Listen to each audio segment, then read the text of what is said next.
Merci beaucoup. Thank you so much. Thank you.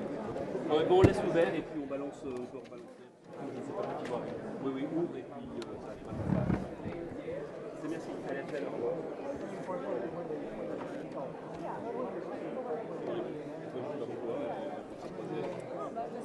Non, par contre, c'est lui, je l'ai vraiment sur la lune. Il y a des bougeurs.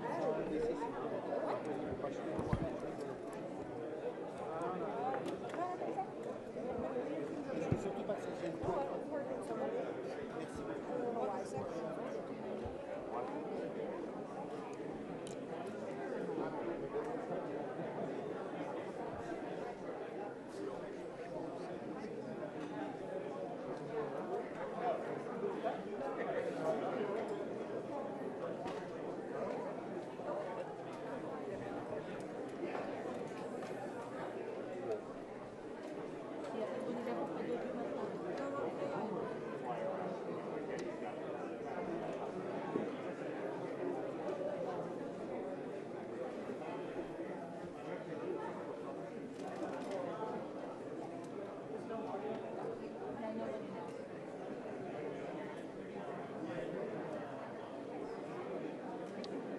Là, ton porte-clés ou pas? Non, je pense que je l'ai mis dans mon sac. T'es déconnecté, hein? Ouais, je sais que ça fonctionne. Le sac est dans le van.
Ladies and gentlemen, the President of the United States and the President of the French Republic.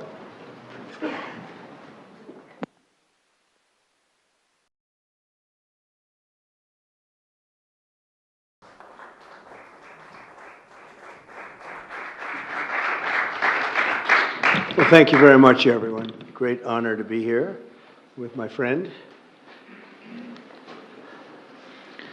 I'm delighted to welcome President Macron back to the White House. We've been together quite often, but not that often in the White House. We honored the President, First Lady of France, not so long ago.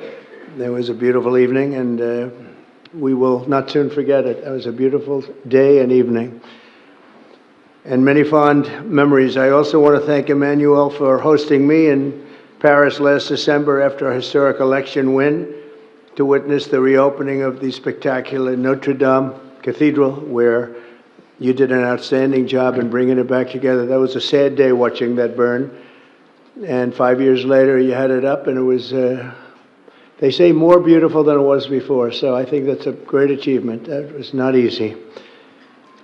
France is America's oldest ally. Our cherished partnership has been a force for freedom, prosperity, and peace from the very beginning. We're now working on some very interesting developments. One in particular, as you know, the war between Russia and Ukraine. In the American Revolution, French support helped us to seize our destiny as an independent nation. In the First and Second World Wars, our citizens shed blood together on the battlefields of Europe. And I'll never forget joining President Macron 6 years ago on the 75th anniversary of D-Day. That was some day. The purpose of our meeting today is to end another battle, a really horrible one, a war, something that we haven't seen since the Second World War, that is ravaging European soil, the deadliest and most destructive conflict that one can imagine. I've seen the pictures, I've seen the satellite photos and lots of other photos, and it's a horrible thing that's happening. Thousands of people are dying a week. This very day is the 3rd anniversary of the invasion of Ukraine, which would never have happened if I was president. That was not going to happen. The horrors of this gruesome and bloody war can scarcely be overestimated. Hundreds of thousands of people, Russians and Ukrainians in particular, have needlessly died. An entire generation of Ukrainians and Russian men has been decimated. 1,000-year-old cities have been turned into rubble. Those beautiful spires that you used to see there, they were most beautiful in the world, they say, are lying in heaps of rubble, blasted to smithereens. It's time to end this bloodletting and restore peace, and I think we're going to do it. We've had some great conversations, including with Russia. Since my return to the White House, we've made more progress toward that goal in 1 month than occurred in the past 3 years. And I've spoken with both President Putin and President Zelenskyy. And again, a lot of good things toward peace are happening, moving it, I think, pretty quickly. Last week, Secretary of State Marco Rubio, National Security Advisor Michael Waltz, and Special Envoy Steve Witkoff conducted successful talks in Saudi Arabia with the delegation from Russia, and I'd like to thank the Kingdom of Saudi Arabia and the King and Mohammed, great people. They're really working hard to get this done. Our focus is on achieving a ceasefire as soon as possible and ultimately a permanent peace. My meeting with President Macron today was another important step forward in that sphere, because he's been very much involved right from the beginning in trying to get it over with, and we're going to get it done. I believe that Emmanuel agrees with me on many of the most important issues. Chief among them is this is the right time. It may be the only time. You know, that's a very interesting and horrible situation, and that could evolve into a third world war. We're not going to let that happen. Should have never started, but it did. And what a mess, what a horrible, bloody mess. I'm also pleased that President Macron agrees that the cost and burden of securing the peace must be borne by the nations of Europe, not alone by the United States. And Europe must take that central role in assuring long-term security of Ukraine, which they want to do. And that's not a very big step. The big step is what's going to happen over the next few weeks.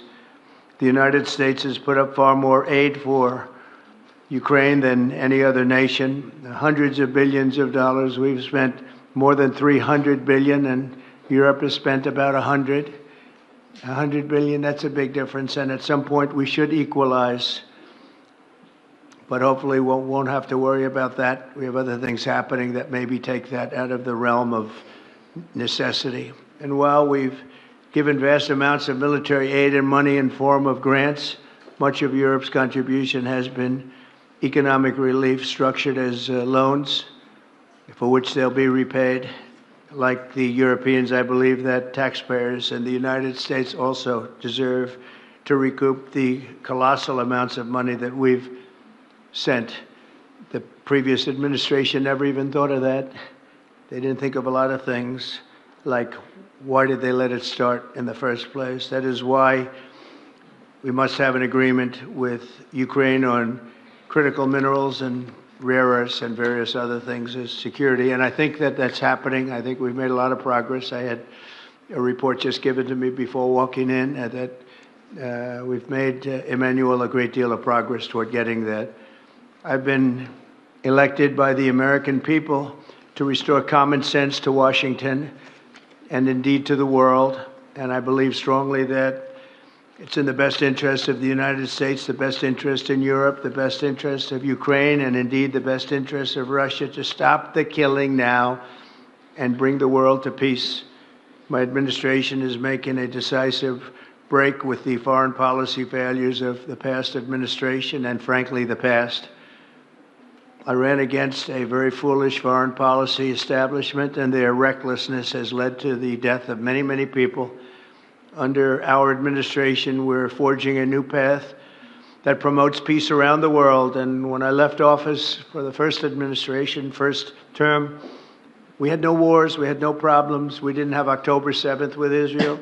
We didn't have Russia and Ukraine going at it. We didn't have the problems in other parts of the Middle East. We didn't have inflation. It was a whole different world. And you know what else we didn't have? Millions of people pouring through our borders, many of them criminals released from other nations and put right into our land, murderers and drug dealers, gangs. We didn't have any of that. It's a different time, but now we have it and we're fixing it. We'll fix it all up. We'll get it done as quickly as possible. And we've made a great deal of progress. People are saying it was the best month for a president in our country's history. I hope that's right, but I feel it's right. We've done a lot of things in a very short period of time, 4 weeks. As I've said before, it's my hope that my greatest legacy, however, will be as a peacemaker and a unifier. I want to bring peace, not war. I thank President Macron for joining us today in this urgent work we're doing. And we have some wonderful people up front right here that have worked so hard. Steve Witkoff, thank you very much. And Michael Waltz, thank you. Scott, thank you very much. And JD, thank you. They've really done a job. They worked very hard. It's a real passion to get this war ended. And I'd like to now invite Emmanuel to say a few words, and then we'll take questions. And again, Emmanuel, it's a great honor to have you with us at the White House. Thank you very much, please. Thank you, Mr. President. Thank you, dear Donald. Ministers, ladies and gentlemen, mesdames et messieurs, je vais dire quelques... Ladies and gentlemen, I'll be saying a few words in French. Thank you very much, Mr. President, dear Donald, for your hospitality and for this visit. As you mentioned, we have had the opportunity to meet over the past few years. Since your first term, we've been able to discuss matters in Paris and also here at the White House, and it has always been a great joy to do that, and I would like to commend you. And thank you Mr. President, for extending this friendship to France and taking part in the ceremony at Notre Dame that you mentioned before. It was a great honor for the French people to reopen the cathedral to the rest of the world, and your presence was a testament to that friendship. As the President said, this friendship dates back to the Revolutionary War, since the beginning of the United States, and whenever we've needed to, we've been able to come together and be on the right side. We've been able to be united to defend peace and sovereignty, namely in the two world wars that marked the 20th century, from Lafayette to Pershing and to the many Americans who landed on Omaha Beach. And we spoke earlier before, and you mentioned that one of those gentlemen was able to visit you here, one of the veterans. This is part of history which puts us in the world that we are in today. And as the President just said, there are many challenges in this world. And over the past few days, we have one main objective, which is the geopolitical situation. Mr. President, I really wish to thank you for making changes to your schedule to meet with us so quickly. I think we've made very substantive steps forward during our discussions, and this is a major step in what we're experiencing today.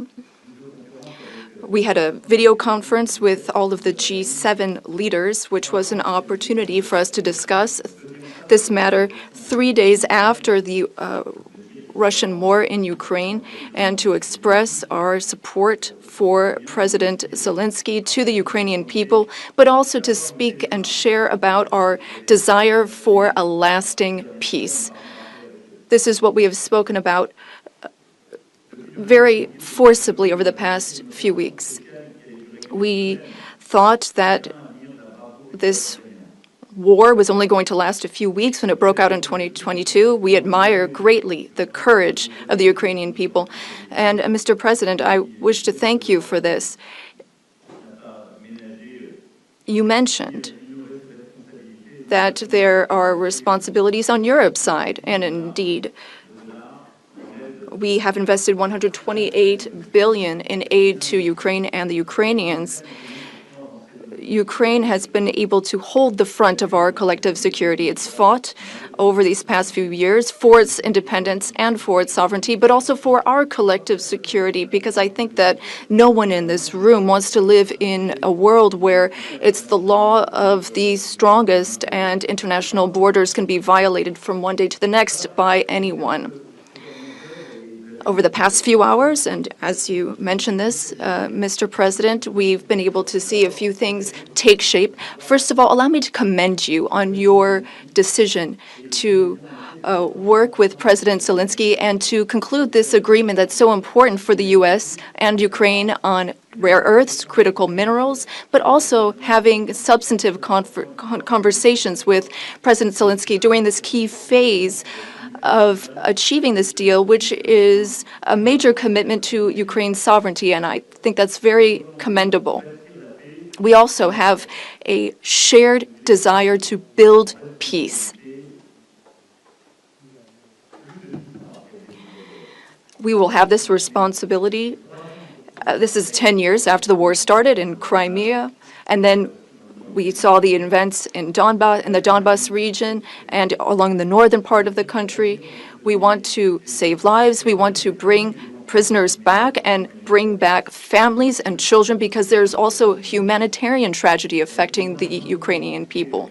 We had lengthy discussions with the president, and we spoke about our desire to bring an end to conflicts, to have a truce that is measurable, verifiable, and that enables negotiation of a lasting peace, where we will discuss not only Ukraine's reconstruction, its territories, but also the security guarantees, meaning maintaining peace over the long term. As I said to the president, we've experienced peace accords that were only ceasefires without ensuring security guarantees, Minsk I and II. And we want to make sure this doesn't happen again. And I know that the President has expressed the desire to be a player for peace in the region.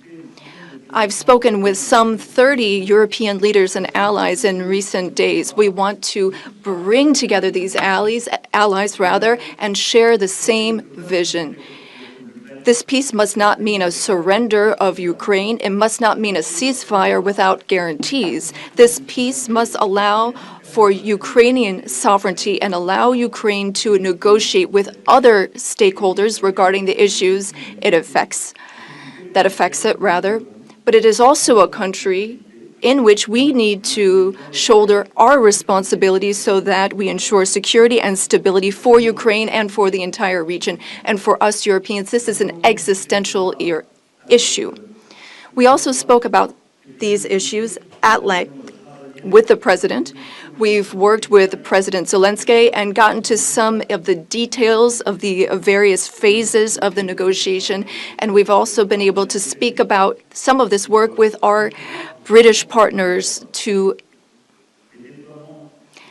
talk about deployments of peace forces on Ukrainian soil, which are part of these security guarantees. Other countries are ready to join in this effort. Solidarity and support from the U.S. will be crucial to this, and I thank you, Mr. President, for beginning to work with us on this issue and the agreement that you are preparing to sign with Ukraine and with all of these discussions we've had are very solid guarantees that we are understood and that we have the same wish, peace as soon as possible, lasting, solid peace for everyone. And the renewal of an international situation where we are all able to shoulder our responsibilities, Europeans shouldering their responsibilities alongside their American allies who will shoulder their own responsibilities. I also wanted to be very clear, Mr. President, about Europe's commitment. We have committed to building a lasting peace. As Europeans, we have committed to being stakeholders in these security guarantees.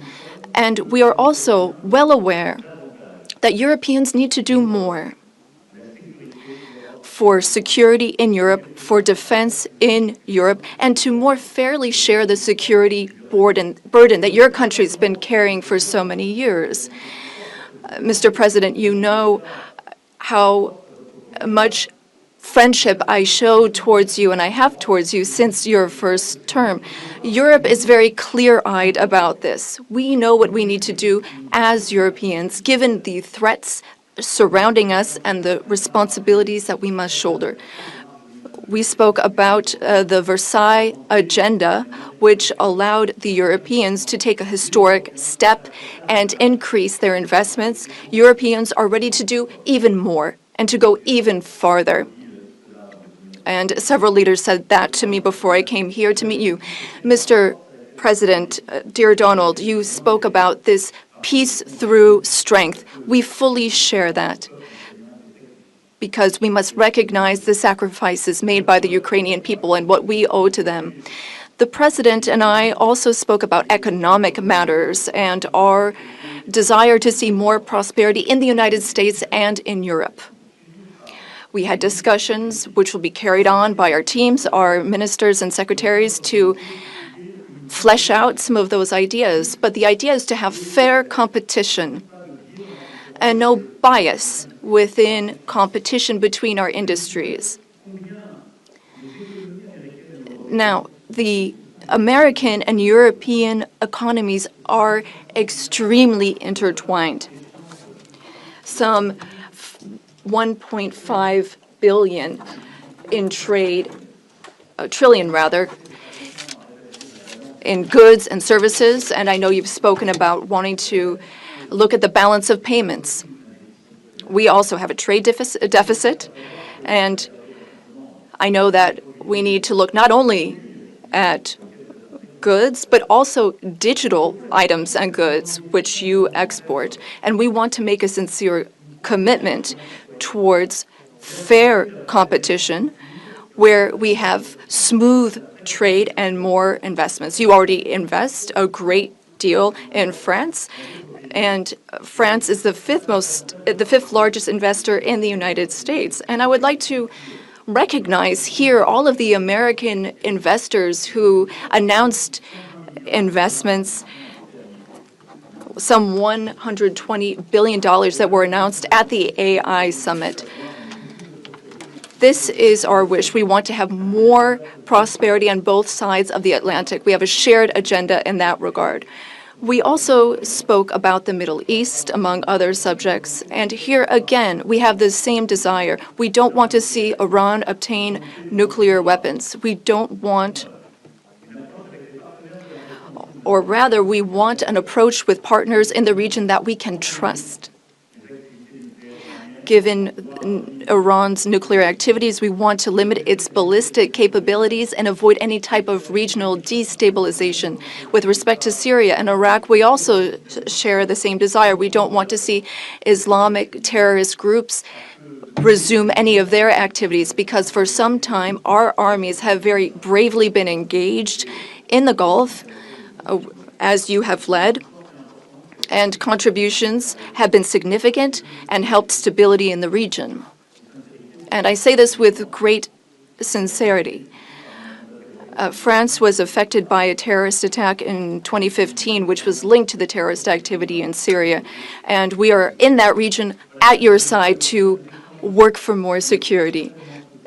Ladies and gentlemen, we had extremely productive discussions this morning during the conference, and we spoke with our ministers and counselors and advisors. And I wish to say, after speaking with President Trump, I fully believe that there is a path forward. We share the same beliefs. We know what work needs to be done, and in the weeks to come, we will work on that. Our teams will come together in various formats to make sure that we have this solid, lasting peace with great strength. Mr. President, thank you so much for welcoming me here today. Thank you so much for these productive discussions and for your commitment. Thank you, dear Donald. Thank you, Emmanuel. Thank you very much. Okay, thank you very much. Brian, would you like to ask a question? Go ahead. Mr. President, welcome. President Macron.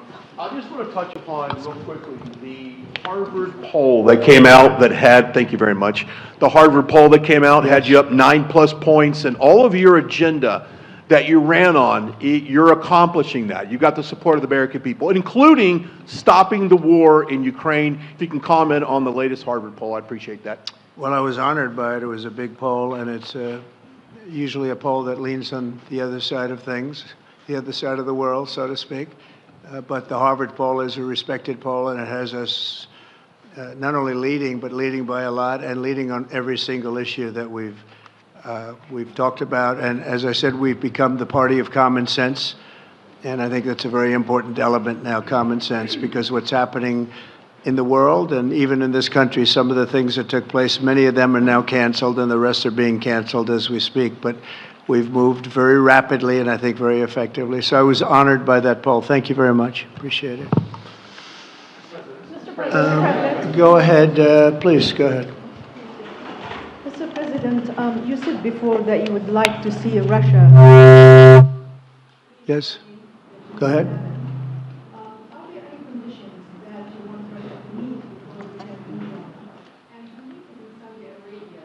When you're meeting in Saudi Arabia with President Putin, will that happen regardless of any progress on the Ukrainian file?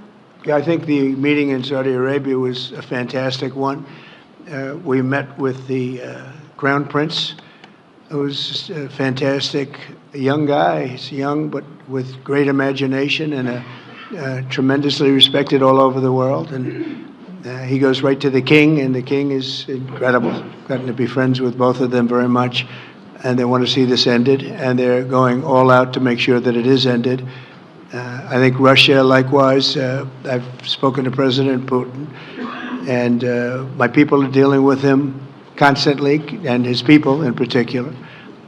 And they want to do something. I mean, that's what I do. I do deals. My whole life is deals. That's all I know is deals. And I know when somebody wants to make it and when somebody doesn't. I will say this before I came here. there was no communication with Russia whatsoever, and Russia wasn't answering calls. They were not talking to anybody. They wouldn't talk to anybody, and people sort of accepted that as being that they want to go forward and just keep going without stop. But when I got here, one of the first calls I made was to President Putin, and we were treated with great respect, and they want to end this war. So that's a big thing, because I didn't know if I could say that, but it's a big thing. They want to do it, and the group in the front row that I introduced, they're all very active in it, and we're working on deals right now, transactions right now, and in particular, the big one is to get the war stopped, whether it's ceasefire or direct to an agreement.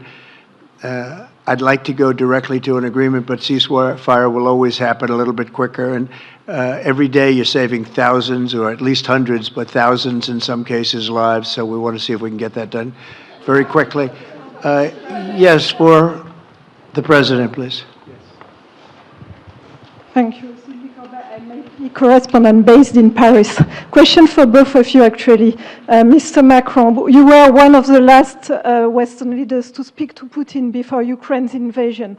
What advice, what recommendation could you make to President Trump to make sure that this time you can get strong enough guarantees from Putin to get a peace deal that lasts this time? And Mr.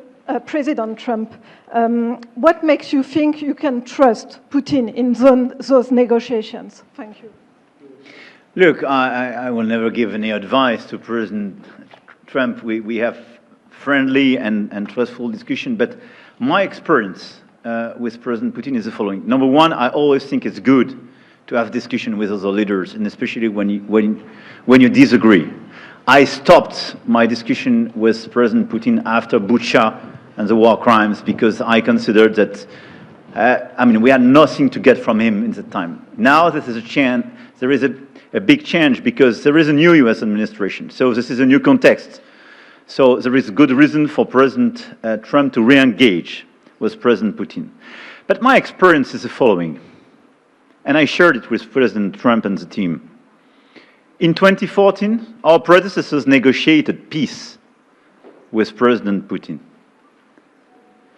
But because of the lack of guarantees, and especially security guarantees, President Putin violated this peace. And I had several discussions, especially beginning of 2022, several times, 7 hours with President Putin, 15 days before launching of the attack. He denied everything, but we didn't have security guarantees. So this is why being strong and having deterrence capacities is the only way to be sure it will be respected. And I insisted on that, and this is why I believe that the US has the capacity to do so. And this is why I think we should never say, I will never send any boots on the ground, because you give a blank check to violate any type of commitment. So I think it's good to have discussion. I think it's useful to have negotiation. I think it's super important to go to the peace. But my strong point was to say, let's try to get something first which can be assessed, checked and verified. And let's be sure that we build sufficient guarantees on the short run. And this is where we are ready to be engaged. As for France, a lot of my European colleagues are ready to be engaged. But we do need this American backup, because this is part of the credibility of the security guarantees, and this is our collective deterrence capacity. And I have the feeling that the President has this capacity. I think it's very much to the benefit of Russia to make a deal, and I feel that we'll do that. It is what it is. Again, it's a war that should have never been started. It's a war that would not have been started if I were president, but it did start, and it's at a terrible level where cities are burned down and shot down to the ground. It looks like demolition sites, a whole big pile of demolition sites, and we got to get it stopped. Too many people, too much agony. The whole culture is destroyed when you rip down some of those ancient really ancient or near ancient buildings. It's so sad to see, but I think it's very much to the benefit of this tremendous distrust on both sides. That's why it's good that I'm coming in now, but I think it's to the very much benefit of Russia to make a deal and to go on with leading Russia in a very positive way. That's what you have to do. But I really believe that he wants to make a deal. Maybe wrong, but I believe he wants to make a deal.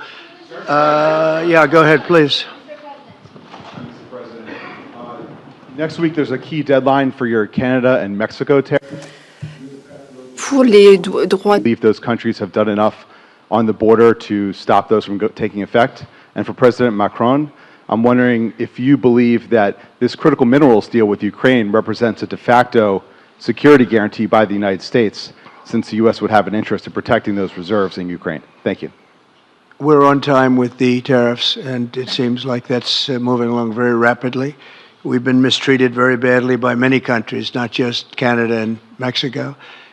We've been taken advantage of. We were led by, in some cases, fools, because anybody that would sign documents like they signed, where they were able to take advantage of the American people, like has happened over the last long period of time, except for a little 4-year period that took place 4 years ago. But anybody that would agree to allow this to happen to our country should be ashamed of themselves. No, the tariffs are going forward on time, on schedule. This is an abuse that took place for many, many years. And I'm not even blaming the other countries that did this. I blame our leadership for allowing it to happen. I mean, you know, who can blame them if they made these great deals with the United States, took advantage of the United States on manufacturing, on just about everything. Every aspect that you can imagine they took advantage of. I look at some of these agreements, I'd read them at night, and I'd say, who would ever sign a thing like this? So the tariffs will go forward, yes, and we're going to make up a lot of territory. All we want is reciprocal. We want reciprocity. We want to have the same. So if somebody charges us, we charge them. It's very simple, but it'll be very good for our country. Our country will be extremely liquid and rich again. Plus, we're doing other things, as you know. We're finding tremendous waste, fraud, and abuse at levels that nobody thought possible. You're seeing what's going on. And that was also part of the Harvard poll. Do you agree with what President Trump is doing with Elon and others that are looking for the waste, fraud, and abuse? And the numbers were staggering. It was like 70% to 2%. Everybody wants to find out. They don't like it. And, you know, the radical left or whoever it may be starts screaming about the Constitution, but it has nothing to do with the Constitution. It has to do with fairness to this country. It has to do with being ripped off. And when you read the things that all of these billions, and I mean many billions, hundreds of billions of dollars have been spent on, that's all you have to do is stand up here and read them. I could stand up all day and read the kind of things where we're spending all of this money. The good news is that when you think of how rich a nation we can be when we get rid of this, you know, sometimes you'll buy a company and you'll see it was really well run. They accounted for every penny. Well, not much you can do there. You got yourself a bad deal. This one is the exact opposite. Tremendous fraud, tremendous waste. And when you think of what it is, you know, Elon uses an expression, caring. If we had people that cared, just cared a little bit when they did contracts, when they negotiated with outside vendors on behalf of the United States. That's what I'm doing now. I'm negotiating for the people of the United States. So we're doing a great job of it. I will say we found it'll be hundreds of billions of dollars of waste and fraud and abuse. Thank you. Please. Look, I think this discussion is a very important one. First, because it's important for the US, and it will be a good occasion for a first very important meeting between President Trump and President Zelenskyy. Second, I think there is a lot of economic upside on both sides. And third, de facto, there is a recognition of Ukrainian sovereignty, a recognition of the Ukrainian interests, and this is de facto a very important alignment of interests. Now, the security guarantees will be negotiated in due time in a full-fledged package of a peace security. But this peace, as it is now written and negotiated, and as this meeting is scheduled, is an important step forward, full-fledged peace agreement. Okay, please, go ahead. To the President. Monsieur le Président Trump, President Trump, President Macron. to make a deal with Putin. So when you do a deal, it's a win-win deal. What are you giving to him and what is he going to give you to America? And I was impressed by the way you referred to Notre Dame and that you were impressed by the reconstruction of Notre Dame. A lot of Americans have sent money to Paris to participate to the reconstruction of Notre Dame. As a President of the United States, are you going to contribute to the reconstruction of Ukraine? Et Monsieur le Président Macron, President Macron, what for you is the main area of progress in your meeting with President Trump? Can you confirm that there is an agreement to send European peacekeeping troops? Will France participate in that? How many troops? What would they be doing? Would this represent a great danger to send French and European troops to Ukraine? Well, I guess it's a little strange question because you ask whether or not we're going to, on behalf of the United States, contribute to Ukraine. I mean, we're in there for about $350 billion. I think that's a pretty big contribution. I do appreciate the first part of your question, however, because I think they've done an incredible job with the Cathedral of Notre Dame. I think the president has done. I know he headed it up, and I know how hard he worked, and it took a period of time, but really not a long period of time considering what that was, so delicate, so beautiful. And I was there, and I saw the work, and I'm very good at construction. I know good construction. I know bad construction. They did a beautiful job, and this man has to be given a lot of credit for that. It's an incredible cathedral. Most people thought it couldn't be saved, and if it was, it would have to be built in a different form, and we didn't want to see a different form. We wanted to see the same form that you built. So I just want to congratulate you. That was an amazing job. I don't think you've gotten enough credit for it. Someday you will. Someday you will. Thank you, Donald. Merci beaucoup. Thank you very much. To go back to your question, today's discussion showed several areas of progress. First, we have been working a great deal with President Zelenskyy to have a proposal that's acceptable to Ukraine. President Trump has confirmed that he will be meeting with President Zelenskyy very soon to finalize the agreement on critical minerals and rare earths and to speak together about that matter. That's a very important step forward. The second thing is that during our discussions, we were able to go into some of the details about the proposal that we have just made to have a truce, a peace, and be able to measure that and then structure our discussions on that basis. France and several other European countries, along with Ukraine, are hard at work to build this lasting peace with very specific points, including security guarantees, the territories that belong to Ukraine, the issue of reconstruction, the economy, and critical minerals. We've been able to go into the details of those proposals. The third area of progress, which really mark a turning point, is the fact that we were able to talk about the details of the security guarantees. And the president has shown this over the past few days, and he said so a moment ago. We want peace. He wants peace. We want peace swiftly, but we don't want an agreement that is weak.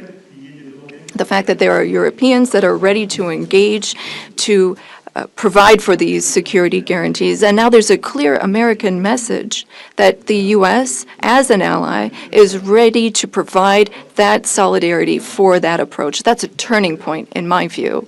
And that is one of the great areas of progress that we've made during this trip and during this discussion. When it comes to troops, in the past, a year ago specifically, we saw a reason to talk about sending troops for strategic regions. Today, when we talk about troops, we're talking about sending them in after we've negotiated a lasting peace. And once we have that solid, lasting peace that's part of an agreement signed by Ukraine, signed by Russia, and for which we will provide the guarantees, then at that point, And recently, France has worked with the UK to provide its contributions. We've worked on plans. We've worked with our militaries not to go to the front lines, not to go into occupied territories, but as a show of support to show that we have a negotiated peace signed by both sides, and that is a peace we will preserve. So these would be peaceful deployments of troops, not for combat. These would be deployments of an assurance force. They would be limited, but they show solidarity. I've also spoken with all of our allies, and there are European and non-European allies who are ready and willing to take part in that effort.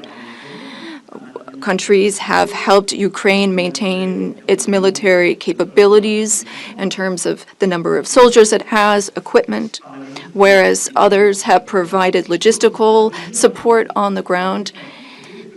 The question is whether or in what form the U.S. will contribute, and during our discussions, and during the discussions with Russia, we've understood that this would be acceptable to Russia, and that's a very important area of progress. And that means that in this context, the Europeans will shoulder their part of the burden, their share of the burden. We have a strong alliance that we've built over the decades. We have our solidarity, and we have deterrence capacities. What does it mean? Would it be dangerous? If there is an agreement signed by Ukraine and Russia, thanks to the efforts of President Trump, and if we provide the guarantees and Russia violates the agreement, then it would be in conflict with everyone who is engaged in the peace process. And that is a change. That was something we did not see in the past. That's not what we saw in 2014. So that is the real change that we're marking. We have this deterrence capacity on the American side. We have the capacity for engagement on the European side, and that's something we're going to continue working on together. It's not dangerous, but it's credible. It's less dangerous than things that could happen in the long term. And I think this is what we need to do to ensure security. And I say this very clearly. We're also talking about security for Europeans. I've been saying this for weeks now. If we do not guarantee the security of this territory within Europe, then how can we guarantee our own security for one and all? We live just 1,500 kilometers from Ukraine, and the Germans and Polish are even closer. So our collective security is important. We need to answer this call for Europeans to be more engaged, and Americans will be there still in solidarity. Europeans are working for their collective security, but I really think this was a turning point today in our discussions. Emmanuel, thank you very much. Great job, and it's been wonderful being with you. Say hello to your beautiful wife, and we will see you again soon. We'll be speaking often. We'll get this thing worked out. We're going to get it done. So important, and great job. Thank you.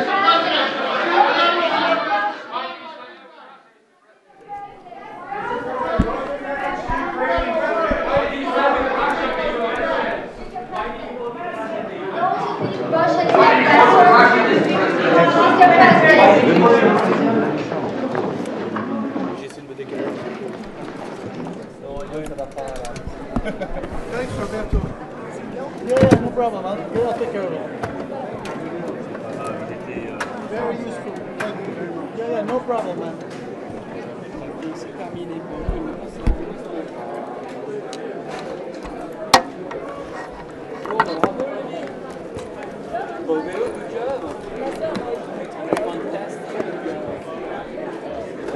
Good job.